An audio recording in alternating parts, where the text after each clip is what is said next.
The war that couldn't see them.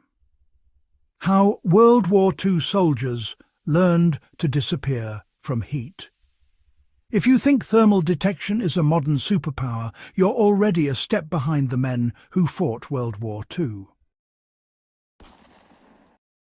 Long before digital sensors, drones, and glowing silhouettes on screens, soldiers were already playing chess with heat itself. And, well, some of them got so good at it that they effectively vanished. Not from sight, from detection, from targeting, from the enemy's ability to know they were even there. These weren't myths or campfire legends. These were deliberate engineered ghost shelters built to defeat the earliest forms of heat-based observation, and they changed how survival, concealment and battlefield patience worked forever. This is where Old World prep lives, not the loud battles, the quiet wins. Early thermal detection existed earlier than most people realize. It just didn't look like today's tech, you know. By the early 1940s, several World War II powers were experimenting with infrared-sensitive devices. These systems were crude, fragile and limited, but they introduced a terrifying new problem for soldiers hiding in the field. Heat gives you away. A body at 98 degrees stands out against cold ground like a flare, even if no human eye can see it.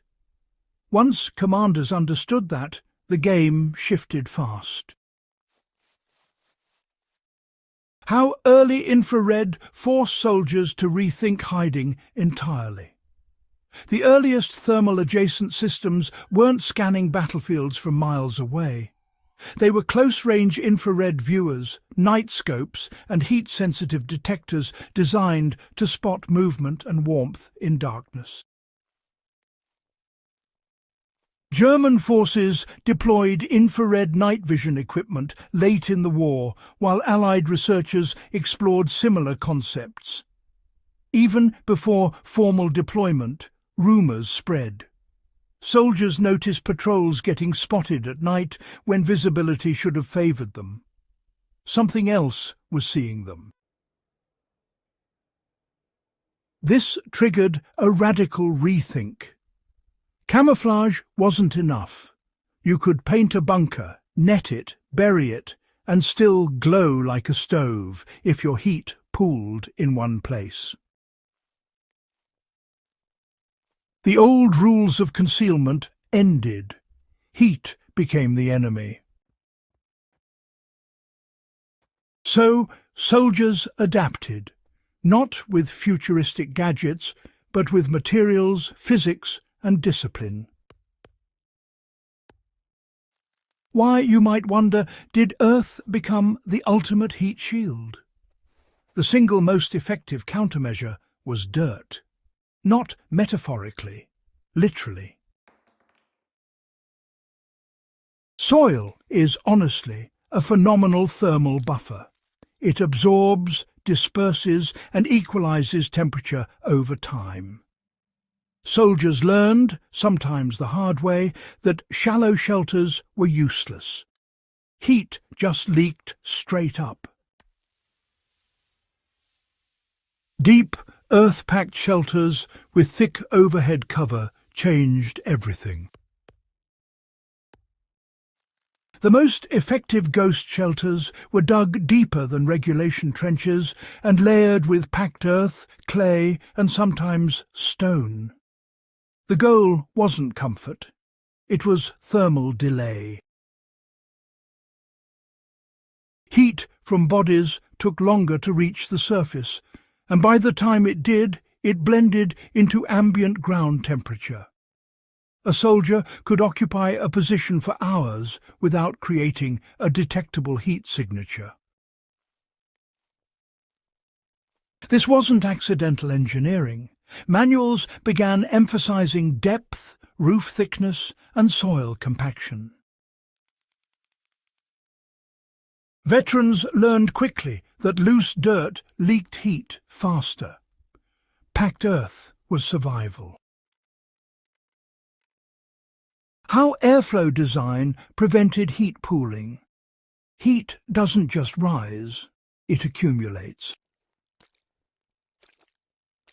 Early shelters failed because they trapped warm air.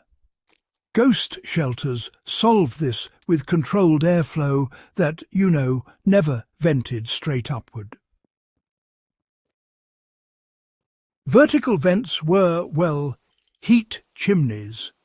Instead, successful designs forced air to travel horizontally, then downward, before exiting far from the shelter. Some units ran ventilation trenches 10 or 20 feet away, masked with brush or debris. By the time warm air escaped, it was honestly diluted and cooled. From above, nothing stood out. No plume, no hotspot, just cold ground. This principle still matters today. Any enclosed shelter that allows heat to rise directly upward is advertising itself. Redirect heat laterally and you buy invisibility.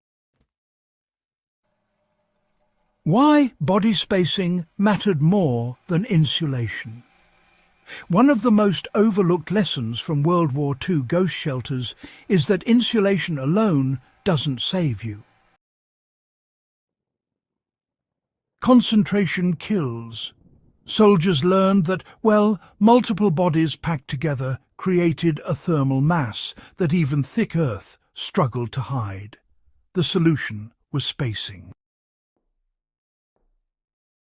In cold conditions, troops rotated positions. Only 1 or 2 men occupied a shelter at a time, while others waited in colder zones. Commanders accepted discomfort to maintain concealment.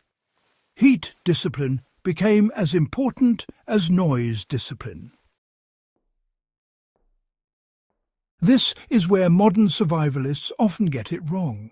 They insulate aggressively, then cluster together, creating a heat beacon. World War II soldiers knew better. Spread heat out, or, don't generate it at all. How materials quietly absorbed heat instead of reflecting it. Metal was avoided whenever possible. Steel reflects and conducts heat too efficiently. Early ghost shelters minimized exposed metal and used wood, cloth, sandbags, and earth. When metal was unavoidable, it was buried deep or insulated from body contact.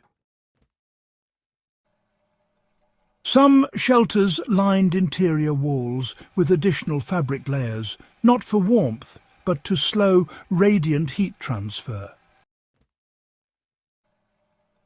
Others used damp soil, which absorbed heat faster than dry dirt. Even snow, when compacted, acted as a thermal mask by equalizing surface temperature. None of this was accidental. It was field-tested science, learned under pressure. Heat spikes get noticed. Soldiers learned that cooking, resting and sleeping all raised detectable heat levels. The response was, staggering. Meals were prepared away from shelters. Warm activity happened elsewhere. Shelters were for stillness. In some areas, troops waited until ambient temperatures rose before occupying shelters. You see, midday warmth masked body heat better than those cold nights ever could. Timing mattered a lot. This is, well, an uncomfortable truth for modern preppers. Activity equals detection. Stillness equals survival. How ghost shelters defeated both eyes and instruments. The brilliance of these shelters wasn't just hiding from early thermal detection. They also defeated visual recon. From above, they looked like undisturbed ground. No smoke, no shadows, no movement. Aerial photography saw nothing. Night patrols passed by without sensing presence. That's real invisibility, not fantasy cloaks. Discipline, design, and patience.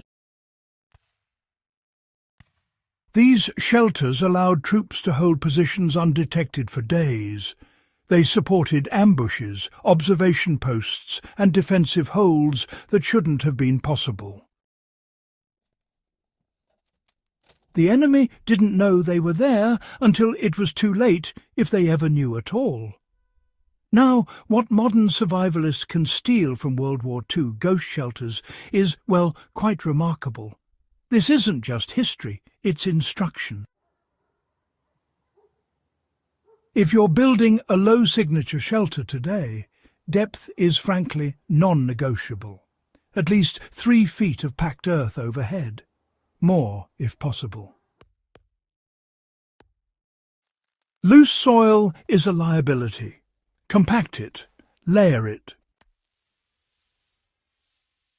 Never vent straight up. Instead, route airflow horizontally and exit far from the shelter. Always mask the exit and break up the heat flow, to reduce the chances of detection. Limit occupancy at all times. Rotate bodies regularly. It's better to accept cold over detection, really, if survival is the goal. Avoid metal exposure whenever possible. Use natural materials, and remember, insulate not for comfort, but for thermal delay. That's quite important, actually. Control activity. Cook elsewhere, rest elsewhere. Use shelters for stillness. Pay attention to timing. Occupy shelters when ambient temperatures help you blend, not stand out. These principles work whether the threat is thermal cameras, drones, or human scouts. Physics hasn't changed. Sensors just got better. Why does this knowledge still scare modern militaries, you might wonder?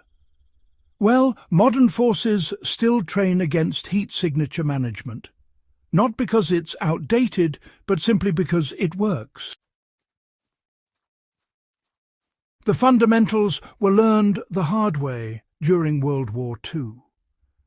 Ghost shelters were the proof. They remind us that, technology doesn't always win. Understanding the environment does. And that's the old world prep mindset. Learn from the past. Strip away noise. Keep what works. If this kind of deep, practical history is why you're here, make sure you're subscribed. Share this with someone who thinks concealment is just camouflage. And, well, stay sharp. The old lessons are still alive.